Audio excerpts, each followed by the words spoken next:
people, welcome back to the channel. My name is Ayola. If you're seeing this video for the very first time, welcome. And if you're a return subscriber, you already know you're an answer to prayers. I am a YouTuber based in Dallas, Texas, and today news reaching me is that the graduate record exams, the GRE exams, have changed a lot of their rules, and some people might know this and some people might not. So just so you don't go about with the old information you have about GRE, I will be telling you the new rules of the GRE exam, which might or might not make the exams easier. However, you should know so you will know what you are walking into when you go and write your exam. Tips on how to score a higher score during your exam. So keep watching and let's get right into the video. The GRE is the graduate record exams, and it's an exam that most people that want to study abroad have to take. Most graduate students, if you're trying to come for your master's, your PhD, it's like one of the major requirements that most schools actually do ask for. But don't worry, nobody's going to ask you for the meaning of GRE. It's not a street interview. So before now, I took my GRE 2 years ago in 2022, and I now realize that just last year or so, a lot of the GRE rules changed. The first thing that I found out that changed was the fact that the entire duration of the exam used to be 3 hours 45 minutes. Let's just say 4 hours, but right now they've slashed it in two. Yeah, because now it's 2 hours, like 2 hours for the entire exam. But don't be scared. Yeah, there's a good explanation for this. So before now, the exam has still has three parts, and that's the verbal section, the analytical writing section, and the quantitative questions. So before now, the verbal and the quantitative questions used to be 40.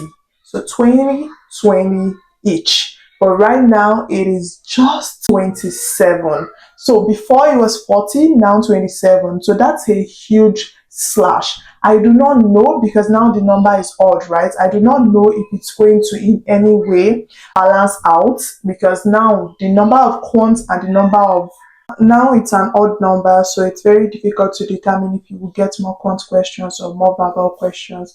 But generally speaking, the number has been slashed, which means, well, people have to spend less time using their head to think. So that's a good one. And the next one is the fact that now we no longer have two essays. So for the analytical writing part, I wrote 2 essays, and right now we only have 1 essay. Like, so now you don't have to write 2 times, you only write 1.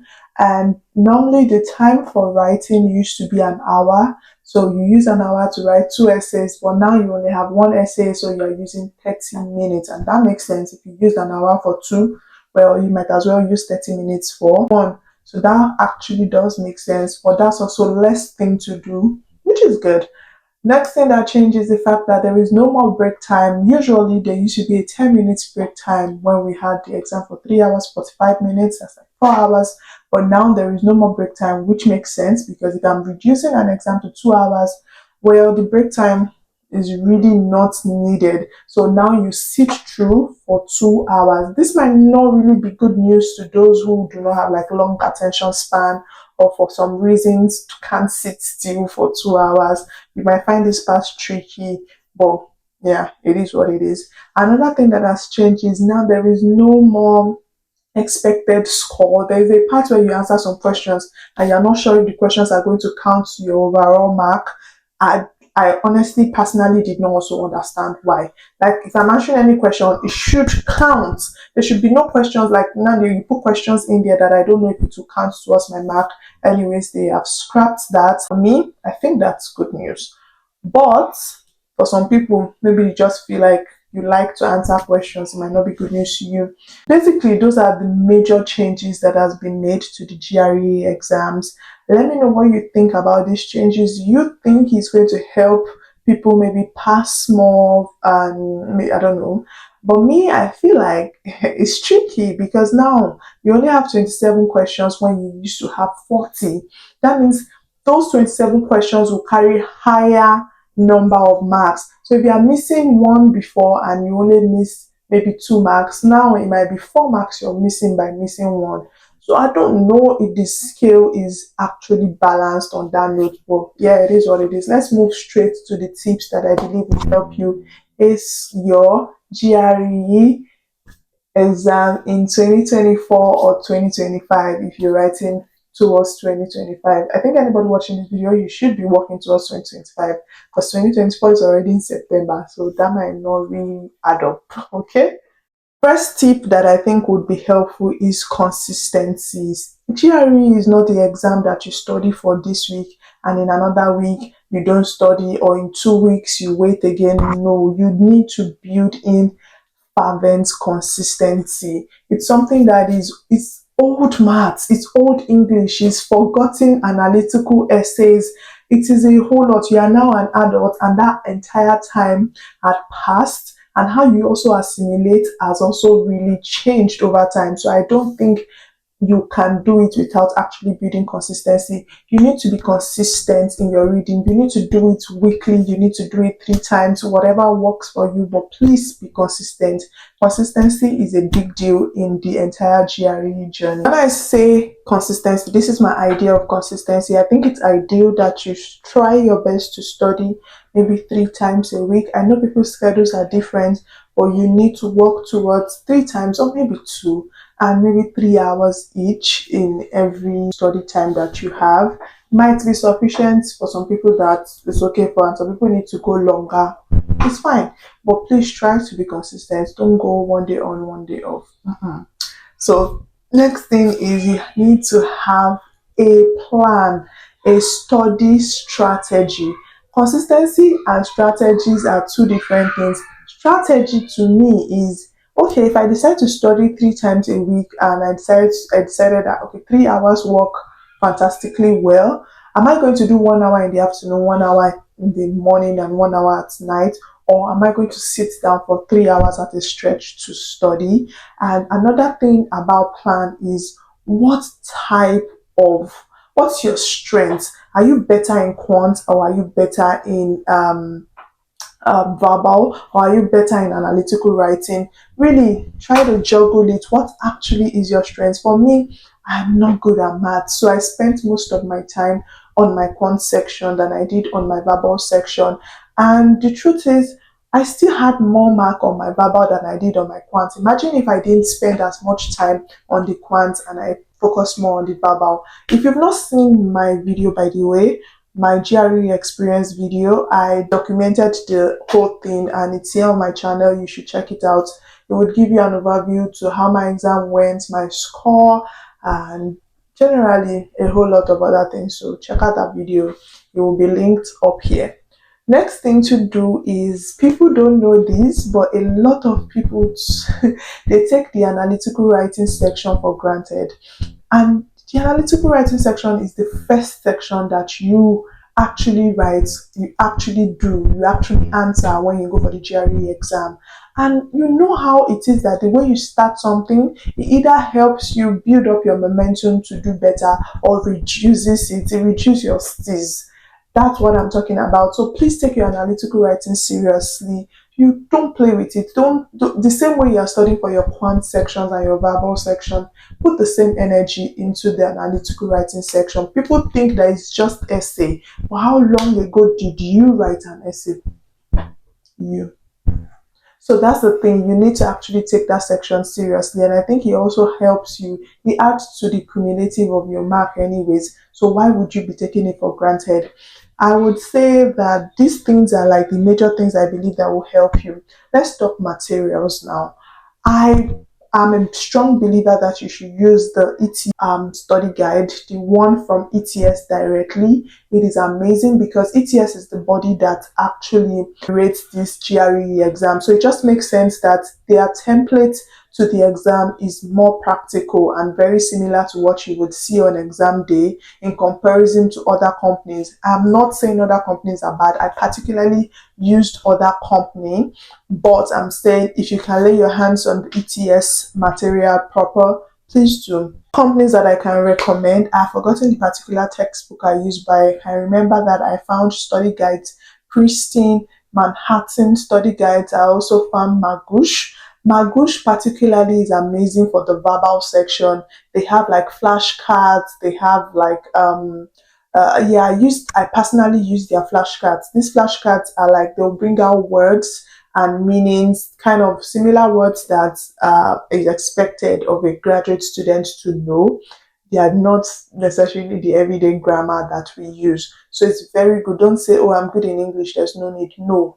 Magoosh flashcards, amazing. It helps me and it's very handy. You could use it on your phone. I had it on my phone back in the day and it will just give me like 20 words and you just be scrolling by the meaning. And what you can do with this information is don't just read it to learn it for the exam. Actually, impute it into your vocabulary. That's the way it will stick in your head. So when you're talking to people, try to use those words. I know they might not know the meaning. Even you might not know the meaning sometimes, but that means it's either you need to study more or you're good now.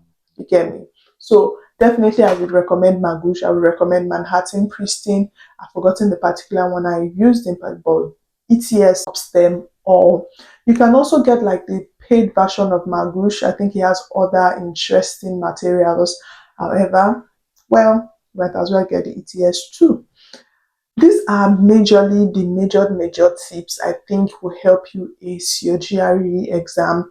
Important tip is believe in yourself. So this exam, I believe, is a battle of the mind before it even becomes a reality, right? You need to be constantly reminding yourself that you are a success, you are good at this, even when you miss it out. Like tell yourself that this thing is not bigger than me, I'm bigger than it.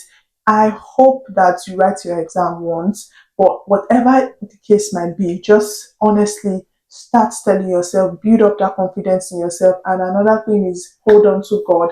I'm very spiritually inclined, and I would say God above everything, above your preparation, hold on to God, above your knowledge, hold on to God, right? So definitely hold on to God, believe in yourself. And the last thing I think I forgot to mention was the fact that you need to take a mock test, and not a mock test, you need to take a couple of mock tests. Like I believe that to study and pass well for your GRE exam, you should take mock tests at 2 weeks interval. It is just mind blowing. It shows you your progress level. It shows you where you need to do better. Please make sure it is a timed test. And now that the exam is down 2 hours, make sure it's a timed test so you can see how well you perform under the pressure of being timed. Please do not take the test without timing yourself, and take it at least 2 weeks interval. Compare and contrast where you were the last time to where you are currently. If you want like a group of people that can hold you accountable for this exam and for these study plans and things like that, definitely reach out to me. My Instagram handle is on the screen and probably in the comments, definitely in the description box. And I also would leave like a link. I had a link for people that wanted to join, a Telegram link, and we didn't do much then. But now, if you want an accountability partner, please let me know, and I will just maybe bring that back again.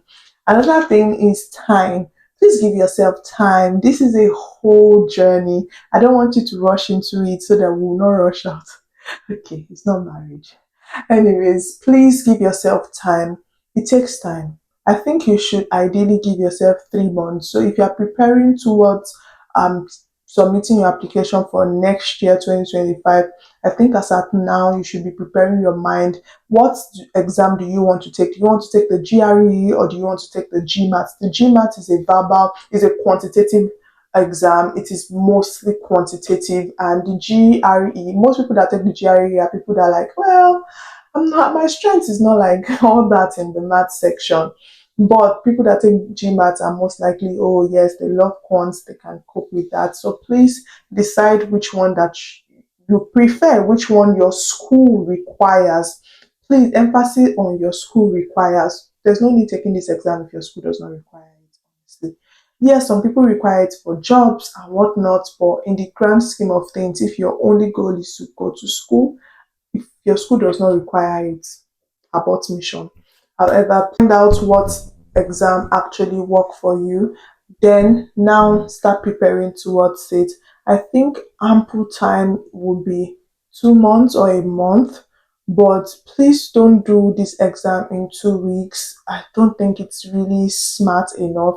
And I don't know if I mentioned earlier, the entire GRE score is about 340, and ideally most schools are looking for competitive score of within 310 to 325. So it's a very stiff exam. It's a very stiff thing to want to achieve, right? So please be ready, prepare your mind, and you need to relax too. So before application process starts properly, so give yourself time so you can be able to like still breathe in the process. Thank you very much for watching this video. If you're still here till now, please don't forget to like, share, and drop a comment if you've written your GRE before. What was your experience like? What do you think about this new change? And what do you think about the tips I shared? Let me know in the comment section. Let's keep the conversation going. And if you want to reach out to me personally, my Instagram handle is on the screen. It's at Ayola Agbono, and it's also in the description box. Definitely send me a DM and I will do my best to get back to you. Don't forget to like, share, subscribe, share this video with somebody you know will need it. And I will see you all in my next video. Love you. Bye.